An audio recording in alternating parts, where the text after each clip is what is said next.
Oke, langsung aja. Kisah ini diambil dari akun Twitter @datatanyohana_channel. Dalam cuitannya itu, pengunggah menyebutkan jika kisah ini menimpa teman SMA-nya yang bernama Rudy.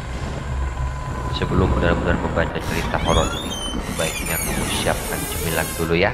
Jika memang suka dengan cerita berbau mistis yang ditemani dengan kopi. Namun jika tak berani, sebaiknya sudahi sampai di sini aja, karena cerita yang dijamin membuat bulu kudukmu berdiri, bukan burung. Oke, lanjut. Kejadian dari cerita ini bermula saat Rudy mendapatkan tawaran sebuah pekerjaan baru di Pulau Dewata, Bali. Itu Rudy pun langsung menanyakan kejelasan tentang pekerjaan apa yang akan dia jalani selama berada di Pulau Bali. Secara singkat, Rudy dijelaskan akan bekerja sebagai driver ojek online di Pulau Bali, di daerah Denpasar. Mau ngojek aja jauh-jauh sampai ke Bali ya guys ya. Tanpa berpikir panjang, Rudy langsung bergas menuju ke Pulau Bali. Di sana Rudy sudah ditunggu oleh temannya. Ia disediakan kos guna sebagai tempat tinggal Rudy selama berada di Bali. Sesampainya di Bali, Rudy tidak langsung bekerja. Ia harus menjalani berbagai tahap tes, hingga akhirnya ia lolos dan bisa bekerja sebagai driver ojek online di salah satu perusahaan. Seminggu pun berlalu. Rudy masih saja belum memutuskan untuk bekerja. Di sana Rudy hanya berkeliling Denpasar sambil menghafalkan ruas-ruas jalan di sana. Setelah hafal, Rudy memulai pekerjaannya dengan mengantar salah satu mahasiswa dari universitas di sana. Lanjut, setelah Rudy mulai terbiasa dengan pekerjaan barunya itu, hingga suatu ketika Rudy mendapatkan orderan makanan, di mana orderan tersebut berjumlah sangat banyak sekali. Setelah makanan selesai dipesan, Rudy pun akhirnya langsung bergegas mengantarkan makanan itu ke tempat tujuannya. Jalan demi jalan telah dia lalui, hingga tempat yang dituju telah ditemukan. Tak disangka, ternyata tempat tujuan orderan itu adalah sebuah rumah kosong guys. Karena takut ada hal yang tidak diinginkan, tanpa basa-basi Rudy langsung memutar balik motor. Rudy memacu motornya lebih cepat dari sebelumnya dan memutuskan langsung kembali ke kos-kosannya. Sesampainya di kosan, Rudy sangat sukarela memberikan makanan tadi ke teman-teman. Banyak sekali Ruth, tanya temannya Rudy. Iya, barusan dapat orderan fiktif. Masa alamat tujuannya di rumah kosong, kata Rudy. Sambil terus mengobrol, mereka memakan sendiri makanan tersebut. Hingga pada suatu hari, Rudy memutuskan untuk tidak bekerja sementara. Rudy hanya menghabiskan waktunya untuk tidur dan bermain game di kos-kosan. Hingga suatu ketika Rudy mendapatkan orderan makanan. Setelah makanan selesai dibuat, Rudy pun berangkat menuju ke tempat tujuan yang dimana ia harus masuk ke daerah perumahan elit. Di perumahan tersebut banyak rumah yang berukuran besar dan sangat megah sekali. Sebelum masuk, Rudy meminta izin terlebih dahulu kepada security yang menjaga. Pak, permisi, minta izin mau mengantarkan makanan di sana, kata Rudy. Baik mas, sampean langsung saja ke sana, jawab Pak security-nya. Rudy pun langsung berangkat ke sana. Alamat tujuan sudah ketemu. Rudy turun dari sepedanya. Dia pun memanggil-manggil orang yang ada di dalam rumah tersebut. Karena tidak ada jawaban, Akhirnya Rudi melihat sekeliling sambil mencari bel. Sepertinya tidak ada kedengaran jika dipanggil dari sini, kata Rudi sambil mencoba menghubungi lewat handphone. Rudi menemukan bel rumahnya di pojok dekat gerbang. Rudi pun menghampiri bel tersebut dan menekannya hingga terdengar suara dari dalam rumah. Halo Pak, sudah di mana? Ternyata telepon Rudi sudah diangkat dan menanyakan keberadaan Rudi. Sudah di depan rumahnya Mbak, tanya jawab Rudi. Oh iya Pak, saya keluar dulu, kata customer tersebut. Akhirnya Rudi menunggu.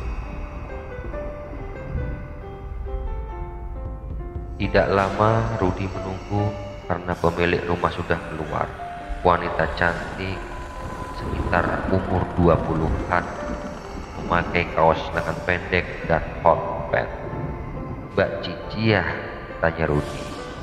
Iya Mas, ini uangnya, jawab Cici. Waduh, saya tidak ada kembaliannya Mbak, kata Rudi. Loh, ya udah kalau gitu saya ambil uang pas dulu ya Mas, jawab Cici. Sebelum Cici kembali, Rudi memberikan makanannya agar sekalian dibawa masuk oleh Cici. Tunggu sebentar ya Mas, kata Cici sambil berjalan kembali masuk ke rumah. Cici terus berjalan cepat dengan sedikit lari kembali ke rumahnya. Cici sengaja tidak menutup kembali gerbang rumahnya. Sambil menunggu Cici mengambil uang pas, Rudi pun mencoba melihat seisi rumah Cici yang sangat bagus. Bagus banget rumahnya, kata Rudi dalam hati. Di dalam gerbang terdapat taman dan di tengahnya terdapat air mancur yang sangat indah. Sekitar 15 menit Rudi menunggu, namun Cici masih saja belum keluar.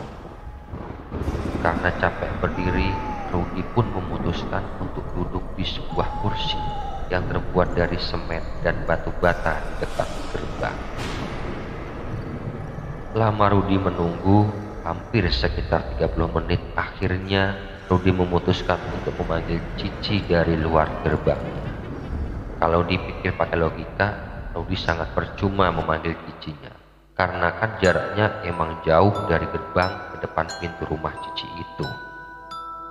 Entah mengapa si Rudi ini lupa jika di situ ada bel rumahnya.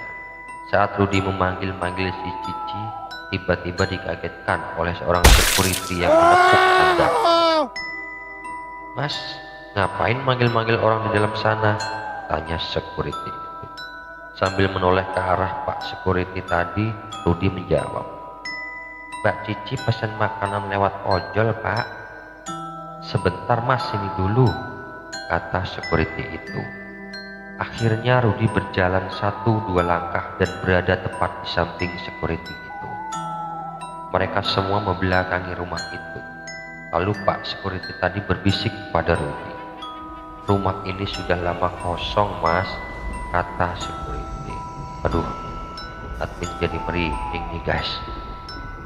Mana mungkin Pak, jawab Rudi yang tidak percaya dengan perkataan Pak security itu.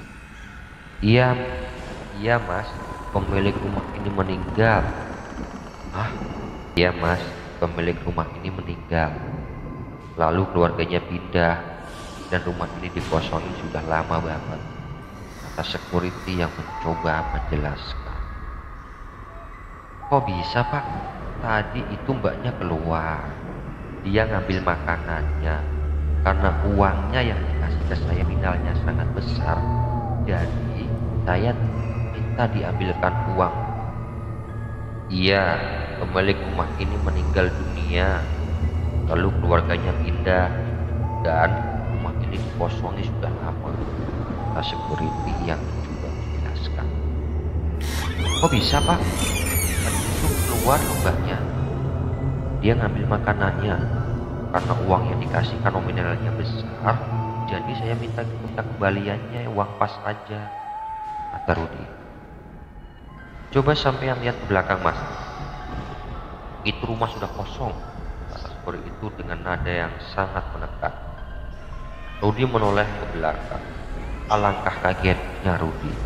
Rumah yang tadinya bagus berubah menjadi rumah kosong yang tidak berpenghuni dan sangat tidak terurus, di mana ada banyak sawang-sawang di temboknya juga. Rumput alang-alang pun yang sudah mulai tinggi.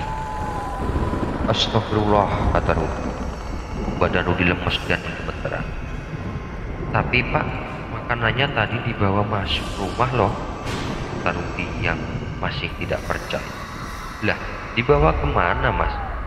Itu loh makanannya masih nyantel di sepeda kamu, jawab Pak Security sambil tangannya menunjuk ke arah motor Rudi. Rudi semakin lemas dibuat. Lalu itu tadi siapa Pak? Tanya Rudi sambil mulutnya gemetaran. Sudahlah Mas, ayo kita ke pos dulu. Mas tenangin diri Mas dulu di sana, kata Pak Security. Akhirnya mereka berjalan ke arah pos yang dimaksud.